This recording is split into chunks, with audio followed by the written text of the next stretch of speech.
Russia entered World War I as the largest empire in Europe, so why did the war cause it to collapse so quickly and so catastrophically?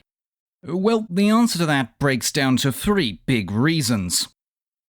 Firstly, the plain facts on the ground. The Russian armed forces were in no position to fight the First World War.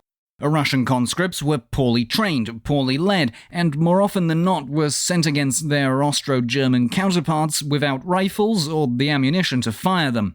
In 1914, Russia stretched from Poland to the Pacific. It had no shortage of manpower, but soldiers regularly went without meals, boots, and uniforms, which the empire struggled to properly produce and then lacked the infrastructure to move to the front.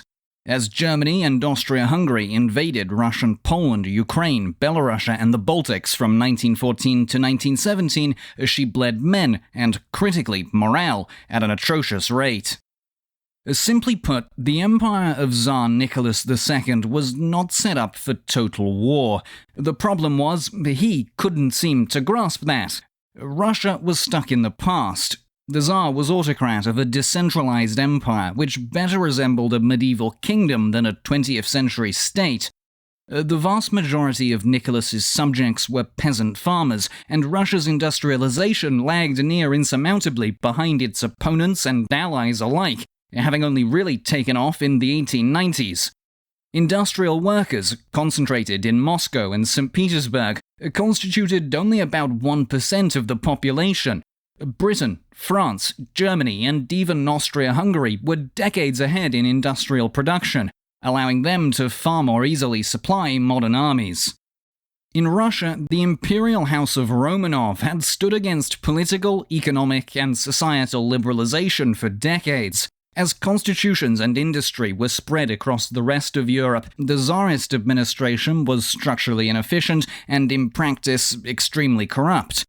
Austria-Hungary had 5 times more railway track than Russia per square mile. Britain and Germany 8 times as much. At Tannenberg in the autumn of 1914, that allowed Paul von Hindenburg to smash 2 Russian armies by fighting them separately, days apart.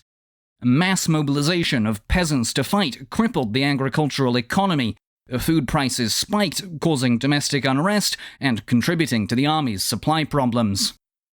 Until 1905, the Tsar had wielded absolute power by divine right. That year, riots teetering on revolution after Russia's defeat in the Russo-Japanese War had forced him to accept power sharing with an elected parliament, the Duma, a settlement Nicholas II immediately set about undoing. Humiliation by the Japanese in Manchuria should have served as proof that any Russian war in Europe was folly. When World War I came, Nicholas tainted his own image further by taking personal control of the army and then proceeding to lose. Less than half of the force for General Brusilov's Great Offensive of 1916 into Austrian Bukovina were properly equipped, and the Russians suffered over 1 million casualties for what were meager gains. Then, back in freshly renamed Petrograd, the Empress Alexandra was a hated German, and the influence of her closest confidant, the charlatan monk Grigory Rasputin, over the royal family only fanned flames of growing unrest. Peasants began to revolt against taxation, and striking industrial workers would be met by gunfire. As failure to reform fed failures in the field, those failings had fueled a collapse on the home front. 8 days of mass protests in the capital, spurred on by food shortages, culminated in the army mutinying and forcing Tsar Nicholas's abdication early in 1917. The February Revolution gave power to leaders in the Duma, who formed a provisional government. It didn't last for very long. They tried to keep fighting over mass opposition, and in the meantime, with the help of the Germans, the exiled agitator Vladimir Lenin returned home. As leader of the Bolshevik faction of Russia's Marxists, among them the likes of Leon Trotsky and Joseph Stalin, Lenin rallied the Workers' Council, or Soviet, of Petrograd into a revolutionary vanguard. Come late 1917, and Bolshevik Red Guards overthrew the provisional government in the October Revolution. The new Soviet regime controlled only a fraction of the country. Much of it was occupied, and a civil war had begun between Lenin's Reds and anti-Bolshevik White forces.